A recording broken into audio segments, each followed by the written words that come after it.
File থেকে new, এবং এখানে আমাকে অবশ্যই লিখে নিতে হবে যে আমরা কি কাজ করতেছি। বিজনেস কার্ড লিখলাম। এরপরে আমার ইউনিটটা সিলেক্ট করতে হবে ইঞ্চিতে, এবং এখানে একটা সাইজ নিতে হবে। সাইজটা হচ্ছে 3.5, উইথ আর হাইট হচ্ছে 2। আমরা ইঞ্চিতে নিচ্ছি। ওরিয়েন্টেশন এই জায়গাতে আমাদের অটোমেটিক্যালি চলে আসবে ল্যান্ডস্কেপ, কারণ যেহেতু উইথটা বড় হাইটটা ছোট, তার কারণে ওরিয়েন্টেশনটা ল্যান্ডস্কেপ অটোমেটিক এখানে সিলেক্ট হয়ে যাবে। আর্টবোর্ড আমরা দুইটা নিব, কারণ যেহেতু বিজনেস কার্ডের দুইটা পার্ট, একটা ফ্রন্ট এবং একটা ব্যাক। আমরা ব্লিড এখানে নিয়ে নিব 0.25 ইঞ্চ, এবং একটাতে নিলে অটোমেটিক চারটাতে চলে আসবে। যদি আমরা স্পেসিফিক একটা বা দুইটাতে নিতে চাই তাহলে আমাকে লিঙ্কটা এখানে ব্রেক করে দিতে হবে। যেহেতু আমার চারদিকেই নিতে হবে, এই জন্য এটা যেভাবে আছে সেভাবেই থাকবে। যেহেতু ভিজিটিং কার্ড বা বিজনেস কার্ডটা প্রিন্ট হবে, সেই ক্ষেত্রে আমরা কালার মোড এই জায়গাতে রাখছি CMYকে, এবং রাস্টার ইফেক্ট 300 ppi ইউজ করব, কারণ বেসিক্যালি আমাদের প্রিন্ট রেজুলেশন রাস্টারের ক্ষেত্রে 300 ppi প্রয়োজন। প্রিভিউ মোড ডিফল্ট যা আছে তাই থাকবে। দেন ক্রিয়েট করার পরে দেখব এখানে আমাদের দুইটা আর্টবোর্ড তৈরি হয়ে গেছে, এবং এখানে আমরা যে রেক্ট্যাঙ্গেল টুলগুলো দেখতে পাচ্ছি আমরা এটাকেও ক্লোজ করে দিচ্ছি। আপনাদের যদি না থাকে কোনো অসুবিধা নেই, আপনারা এখান থেকে ক্লিক অ্যান্ড ড্র্যাগ করে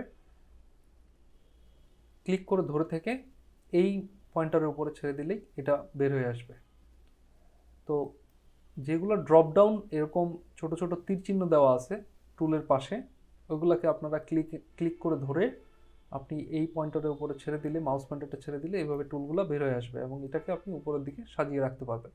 তো আমাদের যেহেতু এখন প্রয়োজন হবে রেক্ট্যাঙ্গেল টুলের, এই জন্য আমরা শুধু রেক্ট্যাঙ্গেল টুলটাকে এই জায়গায় বের করে নিতে পারি, কোনো অসুবিধা নেই। এরপরে আমরা স্পেস প্রেস করে, কিবোর্ডের স্পেস বাটন প্রেস করে আমরা যদি ক্লিক অ্যান্ড ড্র্যাগ করে এটাকে ডান দিকে সরাই, খেয়াল করে দেখবেন এটা সরে যাচ্ছে। তো একটা জিনিস ইনশিওর করতে হবে যে আপনার যে ডকুমেন্টটা আছে এটা কতটুকু পার্সেন্টেজে জুম করা আছে। আপনাদের ইনশিওর করতে হবে এটা যেন 100-এ থাকে। 100 থাকা মানে হলো প্রিন্টের পরে আপনি যেরকম সাইজ দেখতে পাবেন এটা হচ্ছে সেম সাইজ, 100%টা হচ্ছে সেম সাইজ। প্রিন্টিংয়ের সাইজ যেটা, প্রিন্টের পরে আপনি ভিজিটিং কার্ডটা যতটুকু দেখতে পাবেন 100% করে নিলে আপনি ততটুকুই দেখতে পাবেন। এখন যদি আপনি এটাকে জুম করতে চান তাহলে আপনাকে কন্ট্রোল+ ক্লিক করতে হবে। কন্ট্রোল+, আপনি যতটুকু জুম করতে চান কন্ট্রোল+ ক্লিক করলে সেটা জুম হবে, এবং কন্ট্রোল- আপনি যদি প্রেস করেন তাহলে এটা জুম আউট হবে। এখন আমরা যাব রেক্ট্যাঙ্গেল টুলে।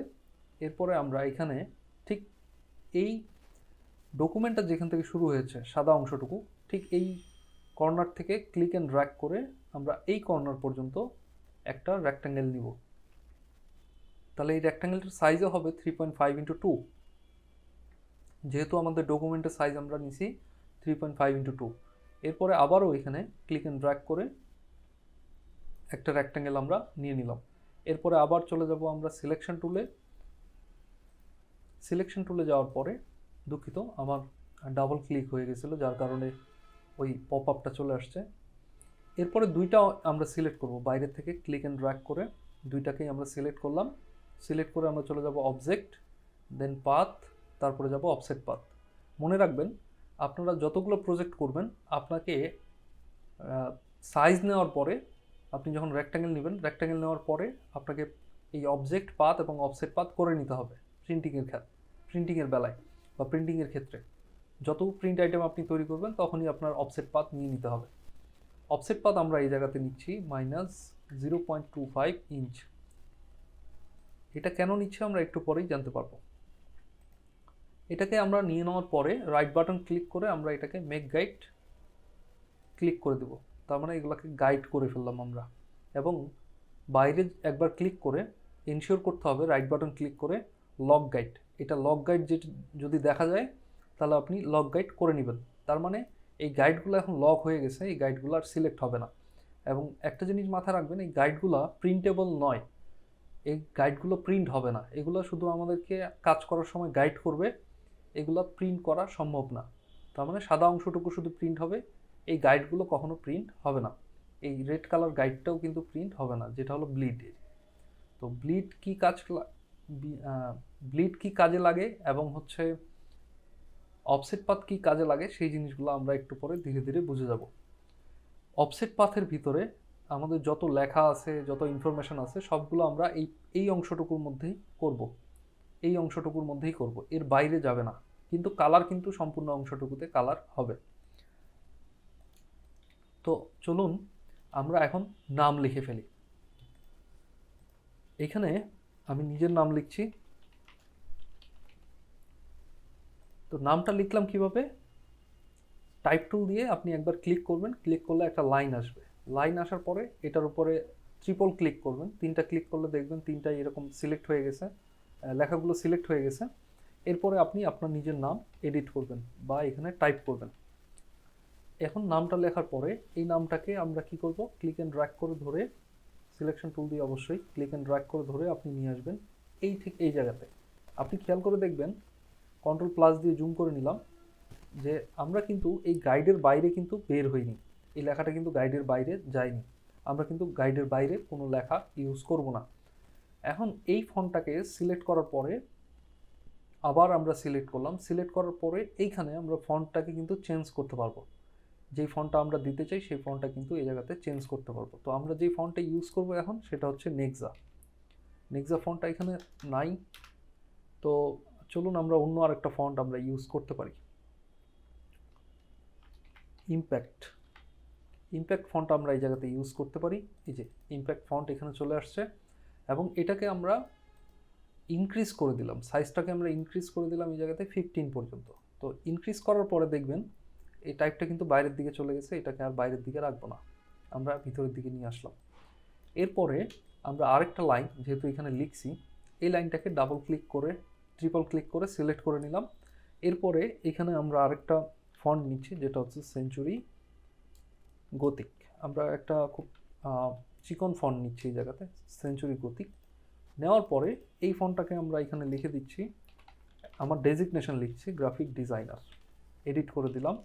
এরপরে আবার এটাকে সিলেক্ট করে কন্ট্রোল, এটা কার্সারটা যখন থাকবে আপনার কন্ট্রোল এ দিয়ে আপনি সম্পূর্ণ লেখাটাকে সিলেক্ট করতে পারবেন।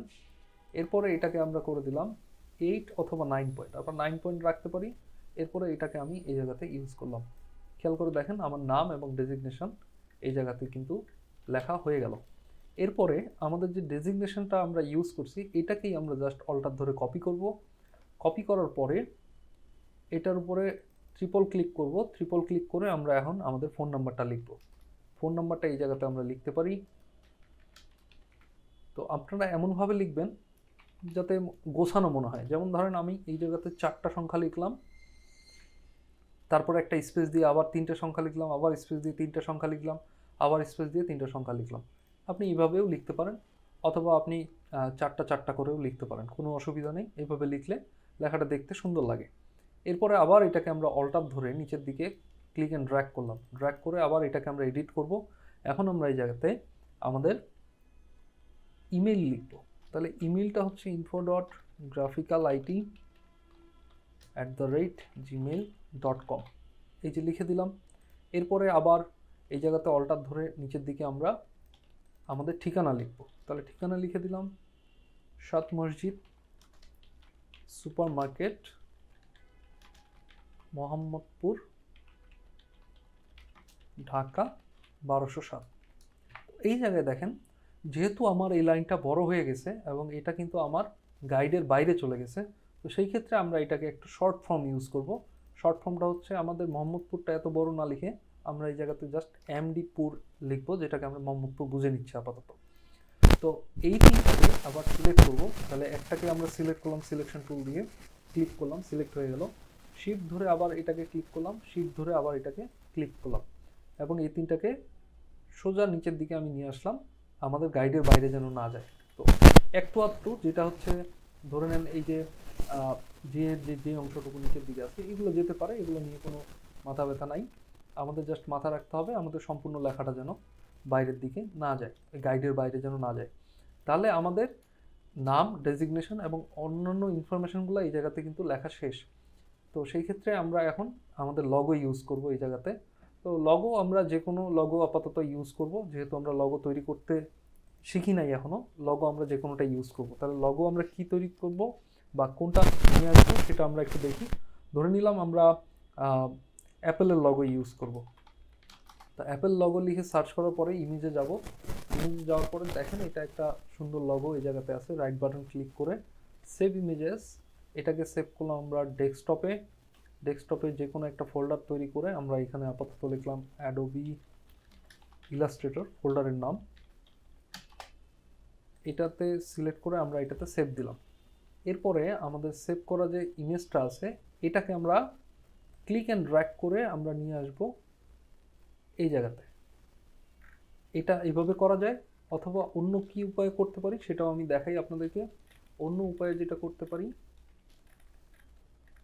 কন্ট্রোল+ দিয়ে জুম করে নিলাম, ফাইল থেকে প্লেস করে আমাদের যে ইমেজটা আছে ডেস্কটপে এটাকে সিলেক্ট করে এই যে লিঙ্ক যেটা টিক চিহ্ন দেওয়া আছে এই টিক চিহ্নটা আপনারা অফ করে দিবেন, এরপরে প্লেস করবেন, তারপরে ক্লিক করলে এটা এখানে চলে আসবে। তো এই জায়গায় দেখেন যখন আমরা এই ইমেজটাকে নিয়ে আসছি, ইমেজটা কিন্তু আগে ছিল একটা কালারের, এখানে কিন্তু দুইটা কালার দেখা যাচ্ছে, রাইট? তো এই জিনিসটা যখন আপনার ঝামেলা করবে তখন আপনারা কি করবেন, আপনারা আবার এখান থেকে অন্য আরেকটা ইমেজ আপনারা চুজ করবেন। Right button click, save images. আমাদের আসলে দরকার হচ্ছে ব্ল্যাক অ্যান্ড হোয়াইট একটা ইমেজ, এই যেটা। তাহলে আমরা আগেইন আবার এখান থেকে ফাইল থেকে প্লেস, এই ইমেজটাকে প্লেস করে নিলাম এখানে। এটাও ঝামেলা হচ্ছে, কোনো অসুবিধা নেই, আমরা একটা প্রসেস অবলম্বন করব, নো প্রবলেম। এই ইমেজটাকে সিলেক্ট করে আমরা চলে যাচ্ছি, এখানে একটা অপশন আছে দেখেন ইমেজ ট্রেস। তাহলে ইমেজ ট্রেস ক্লিক করলাম, তারপরে এখানে আরেকটা অপশন চলে আসছে এক্সপান্ড, তারপরে এটার উপরে রাইট বাটন ক্লিক করে আনগ্রুপ করলাম, বাইরে একবার ক্লিক করে এই সাদা অংশটুকুকে সিলেক্ট করে ড্র্যাগ করবেন, তারপরে ডিলিট করে দেবেন। এখন যেহেতু আমরা আনগ্রুপ করছি এই দুইটা আলাদা আলাদা হয়ে গেছে, তো দুইটাকে আবার সিলেক্ট করে আমরা রাইট বাটন ক্লিক করে গ্রুপ করে নিলাম। এখন এটাকে টেনে নিয়ে আসবো আমরা এই জায়গাতে এবং শিফট ধরে ছোট করে নিব। মাথায় রাখবো যত ইমেজ বা লগো আছে আমরা শিফট ধরে এগুলোকে ছোট বড় করব, শিফট ধরে।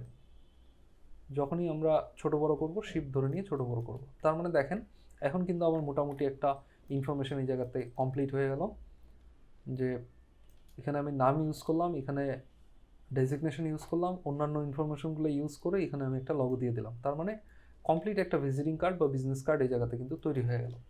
এখন পরবর্তী পার্টে আমরা জাস্ট এই লগোটাকে অল্টার ধরে এই জায়গাতে সেন্টারে নিয়ে আসলাম। সেন্টারে নিয়ে আসার পরে এটাকে আমরা অল্টার শিফট ধরে বড় করে নিলাম। অল্টার শিফট ধরে এই জায়গা থেকে অল্টার শিফট ধরে ক্লিক করে উপরের দিকে টানলাম, তাহলে দেখবো এটা বড় হয়ে যাচ্ছে সেন্টারটা ঠিক রেখে। এরপরে আমরা কি করব, আমরা ঠিক এই লেখাটাকেই জাস্ট এই জায়গাতে বসাবো।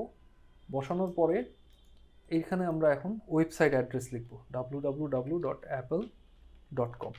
এটা হতে পারে, অথবা যেহেতু আমাদের গ্রাফিক্যাল আইটির কাজ করতেছি আমরা এখানে graphicalit.com লিখে দিলাম। আপাতত এটা আমাদের থাক।